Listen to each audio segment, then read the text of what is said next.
კარტის ყვავი როა, ყვავი კი არ არის. ტახის დინგია. ეგეთი ვეფხვი ყოფილა საქართველოში.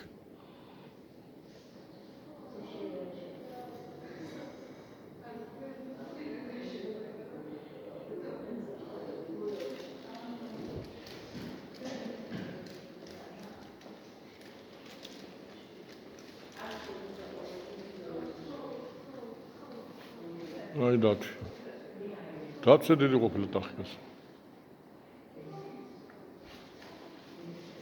აი გადაშენებული აფთარი. აი ზუსტად ამის ხელა ძაღლები არიან ახლა ქუჩაში გამოშვებული. აი ზუსტად აი ესეთი. ეთყობა ის ბუნებრივი გადარჩევას აკეთებენ, რომ ისევ ხელახლა წარმოიშოს აფთარი.